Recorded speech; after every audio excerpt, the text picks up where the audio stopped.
Hey, it's Paris. You know I love sparkly things, right? Like stars. Duh. And thanks to Hilton and AutoCamp, I just slept under them. Picture me, serving looks by the fire outside my luxurious Airstream, making s'mores with the kids, while a national park is our backdrop. The great outdoors meets Hilton hospitality. That's hot. Explore all the new ways to stay at Hilton.com. Hilton for the stay.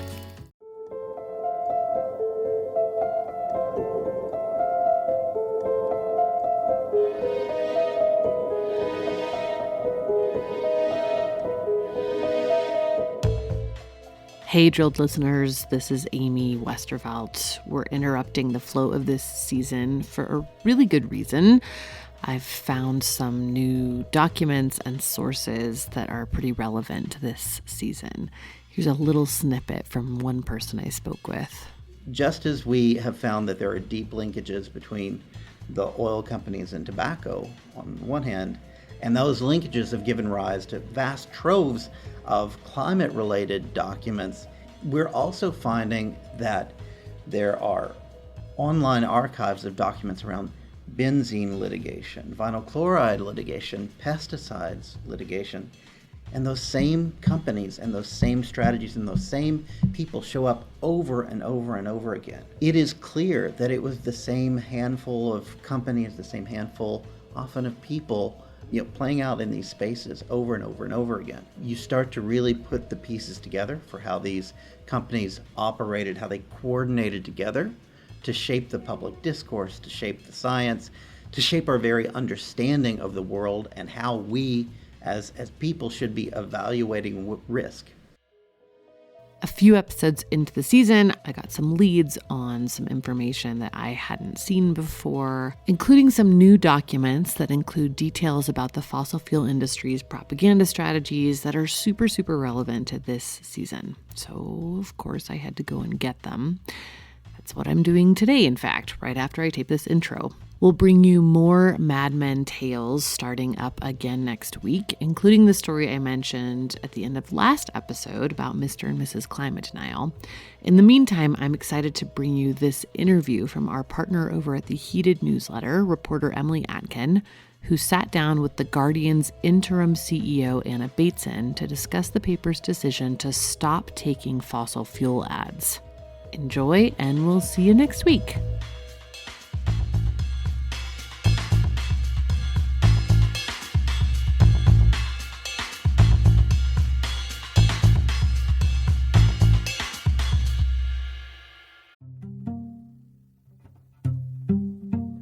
Hey, Drilled listeners, Amy here to recommend another climate podcast.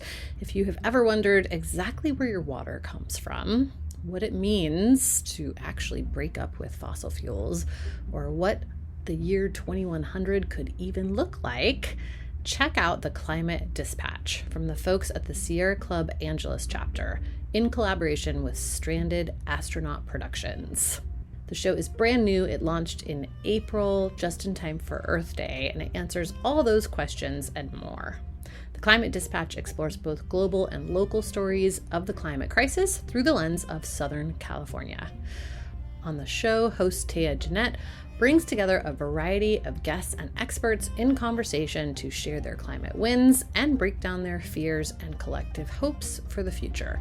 Some featured guests include Time 100 Next recipient and climate activist Naleli Kobo, Troy Stevens, creative manager of Grist Magazine's Imagine 2200 Climate Fiction Contest, Aru Shaini Ajay, executive director of the Sunrise Movement, and Allison Chin, president of the Sierra Club Board of Directors. Each episode will also feature a local LA-based band or musician to play out the show.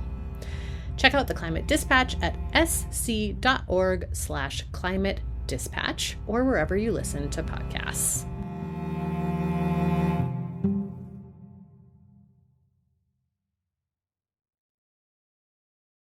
This episode is brought to you by Nespresso and Samra Origins by the Weekend Coffee Collection. Introducing Samra Origins. My collaboration with Nespresso is a connection to my roots, to my mother, Samra. Coffee that hits the right notes. It transports you. crafted with unique notes and bold, soaring flavors. Experience a taste that moves you. Nespresso and Samra Origins. Discover more at Nespresso.com.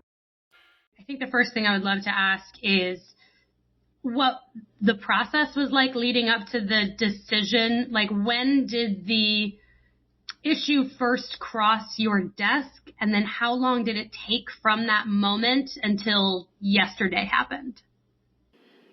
So it's definitely a topic and a question that we have debated at a senior level for quite a while.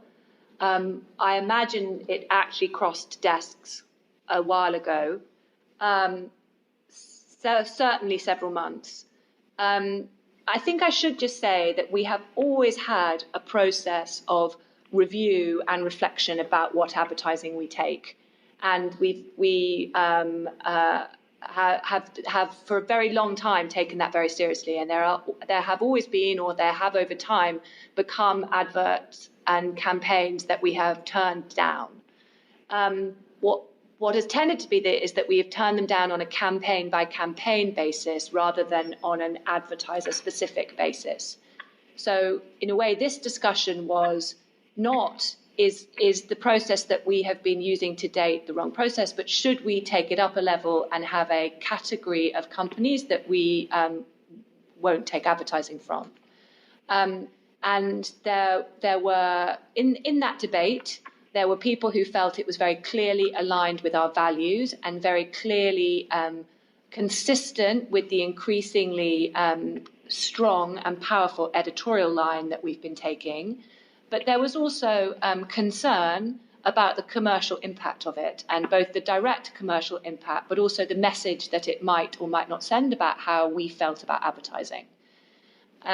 So this debate has been ongoing, really. Commercially, as you know, I mean, it's generally quite challenging for newspapers and news brands. And while we did get to break even, certainly from an advertising perspective, last year was tough, and there are all sorts of dynamics going on. So that just gives an extra sort of context, I suppose, to the conversation. I think the things that changed were that, one, we ran a big series last year called The Polluters, which led to a lot of readers and even, I think, advertisers or people that we work with increasing the level of questioning just about whether or not that was consistent with taking ads from extractive companies. Secondly, watching the extraordinary bushfires in Australia and both seeing the engagement levels that's driven both in Australia and around the world, but also the amount of reader support in financial terms that it's inspired and sort of kind of led to. And then I think thirdly, our commercial teams are really beginning to think about a new narrative for advertising, which they're calling modern advertising, which is really, as we look beyond a sort of a digital programmatic world that's underpinned by cookies and that's become really about audience buying, how do we reclaim some of the value that has always traditionally resided with publishers, which are around quality, context, and trust and values. And once you begin to think of advertising in those terms, of good advertising that achieves good ends, and in those terms of sort of values and trust, it seemed to basically align commercial interests and our values interests, that it sort of became almost unarguable that this was sort of a commitment and a statement that we should make. So it sounds like what you're saying is you, and correct me if I'm wrong, that you figured out that it actually improved your commercial business strategy to only do advertising that aligned with your values, because it's probably strengthened trust in the brand from readers, probably made them more willing to donate to you because you don't do this anymore? Is that sort of what you're saying? That's certainly true. I think it goes beyond that, which is I think we actually think it strengthens our advertising proposition if we say that there are certain companies that we don't believe, we want to take advertising from, which means that there are other companies that might prefer to advertise with us or commit to advertising with a publisher where values align, and that they can be confident that there's a really trusted and real and engaged relationship with readers. Right, but that's sort of a complicated line to walk, isn't it, though? Because it's like, some companies will be like, well, if we advertise in The Guardian, that means that we'll look even more morally responsible. But, even as you guys note in the piece you wrote, you're still taking ads from car companies, like other heavy users of fossil fuels, right? How do you guys grapple with that? Because I guess the argument could be that car companies could be like, see, we're really great because The Guardian lets us advertise there. Yes, that is, that is a sort of a possibility. I think we believe that extractive fossil fuel companies are qualitatively different, both in the intent and extent of their advertising and marketing. And therefore, while absolutely, I think that we can be criticized by some readers for also accepting car ads and ads for flights and airlines and holidays, we believe that they are in the end around consumer choice and around sort of allowing the individual to make choices about their lives, whereas actually the other advertising is really only there to sort of shape perceptions and reputations for companies, and that's not something that we want to accept anymore. Right. And I noticed, I want to talk about in the piece the reasoning specifically for the ban on fossil fuel ads. I noticed that it really surrounded, the reasoning seemed to really just surround the idea that the paper itself wants to align itself with, solving climate change and being more climate friendly. It didn't really address the argument that I've heard a lot of my peers make, that ads from the fossil fuel industry might influence coverage, or that they might manipulate readers into thinking that the fossil fuel industry is climate friendly when in fact it's not. So I guess my question would be, were either of those reasons that ads might influence coverage or that they might manipulate readers, were those part of the rationale for the decision? Certainly not influencing editorial, because I think there is a very, very clear separation between editorial and commercial. And I think we can feel very confident about that. I think to your second point, that really these are ads that are intended to shape perceptions amongst readers about what sort of companies these are and what their business is. Absolutely. I think that's what we were really trying to refer to with the intent of this advertising. It's not about consumer choice. It's about them believing these companies are investing in a greener future, which is just not a fair reflection of the realities of their business. Right. So it's sort of like putting, you have your journalism right there that is very has a lot of journalistic integrity next to something that might be manipulating readers and not having the same kind of integrity. I mean, these are. I mean, there has always been a very, very clear separation between editorial and ads, and I think that we've always been comfortable that these things sit next to each other. However, I think when adverts are about promoting particular products or messages to consumers with the intention of kind of, enabling them to make choices, that's qualitatively different from adverts where their sole intention is to change perceptions amongst opinion formers or readers about what a company's doing, and essentially promoting an agenda that is very that's very different to what the message of the ad is really about, and is also often consistent with their lobbying agendas. Right. It's that the ad sells an idea, not a product, really. Yes, exactly. And actually, Mark Ritson has just written a very interesting article in Marketing Week, which I can forward to you, which is on precisely this, which is he's really essentially calling out the hypocrisy of marketeers who very specifically are using advertising and sponsorship, etc., to really kind of promote a pretty ugly agenda. Yeah, it is kind of weird when you think about it that we allow all these ads that don't actually sell anything to us. They're not actually trying to give us, a flight or a car or a candy bar, right? It's just a thing. It's just an idea. It's just a way of thinking. It's very weird. Yeah. But I want to move on to also something I noticed was not in the piece, which is, and maybe I'm wrong, maybe I missed it, but that it didn't call out other publications for doing it too. It didn't, and maybe I missed this, like it didn't say, we hope others do the same. And I was just wondering if that was intentional or if you guys do think that other papers should follow suit. I think we're trying to be, I think, quite humble about this, which is we've made a choice. It's very much about our values. I think it's not really for us to dictate to others. I think we did say in the blog that we hope that brands might want to work with us because of an alignment of values. But every publisher is dealing with their own challenges, and they have their own brands and values and relationship with their readers.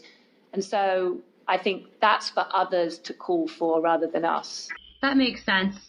And I know readers are particularly interested in this question, which is how important was fossil fuel advertising to your news operation? Because, I know earlier you were talking about how that was one of the biggest considerations that you were making in the time frame from between it when the issue sort of first crossed your desk and when you made the decision was like, how will this commercially affect us? Like, was fossil fuel advertising like a large percentage? And do you have like a rough number? We probably wouldn't kind of give the kind of number. It's substantive without being, I would say, a large percentage. It's not money that it's probably around 1% of our advertising, and our advertising is 40% of our overall revenue. So it's material. And the revenue itself, is important. I feel like I have to make this point to people a lot when they're like, they get so much, these newspapers get so much money from advertising. It's like, well, nobody at the newspaper is rich. Like it goes to salaries and reporting. Correct me if I'm wrong, if everybody at The Guardian is rich, No, definitely not. No, I think, look, advertising is very important. It used to be a higher proportion of our revenue. And as circulation of the newspaper has fallen and we've migrated digitally, etc., it's now 40% of our revenue, but that's a very important 40%. And so we are genuinely, all revenue matters to us and it's precious. And so therefore giving up any revenue is it's a significant decision that we have to take. So that's why it's material and it's a sort of, it's a significant decision. I want to also go back to the part of the article announcing the decision where you guys said that, you're not going to extend the ban to other polluting industries because that would be too much of a hit on the newspaper for now. I mean, does just even that fact concern you for the future? I mean, do you think maybe this campaign the campaign to stop running ads at all will get stronger?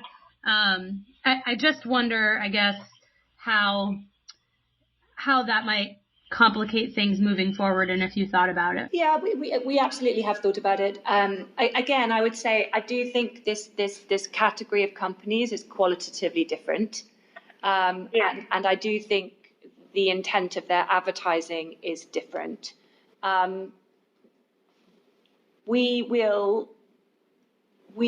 are firmly committed to advertising, but we also will continue to review the advertising that comes to us and make sure that it, is consistent and it remains aligned with our values, and that's really important to us, because this sense of being true to our values and the covenant that we have with our readers, I think, particularly as a higher number of them support us financially, is very precious to us. But I don't think at the moment we see this extending into other categories, because we do feel that there is a qualitative difference of these particular companies. If you guys could be a 100% reader-funded model, like in a perfect world, if there was enough money to do that, do you think you guys would do it? Is that a goal of the Guardians? I think diversity of revenue is a strength. I think the direction of our business is to become more reader funded. I think one of the joys about the reader funding model is that it allows readers all over the world to support us financially in places where we didn't have advertising businesses. So that's an enormously exciting thing for us, that we have this incredible global audience, and actually realizing a return through that digitally, through advertising, can be a challenge, and now through reader revenue that becomes a reality. But I don't think we see a future without advertising at all. I think, just to say again, diversity of revenue is a strength, and actually we believe in advertising. So I think good advertising done with good intent, it is a joyful thing. So I would say I think we are comfortable with having advertising in our future. One of the criticisms that there has historically been of fossil fuel ads in general in newspapers and media organizations is that it might implicitly sort of direct journalists away from actually covering fossil fuel advertising, because it's almost like a weird juxtaposition of we're covering fossil fuel ads while running fossil fuel ads. And so I'm wondering if, since yesterday, you've seen a lot of coverage of your effort from other news organizations that run fossil fuel ads, which is to say most of them. There has been a certain amount of coverage, yes. The New York Times wrote about it. Washington Post wrote about it. A lot of the trade press have written about it. That's slightly different. But also, Neiman Lab wrote about it precisely to call out some of the challenges that news organizations have around these issues. We'll see if others, if others either follow suit or choose to write about it. Yeah, I think it'll be interesting to see who didn't cover it. Yes. Yeah, thanks again. I really appreciate your guys' journalism.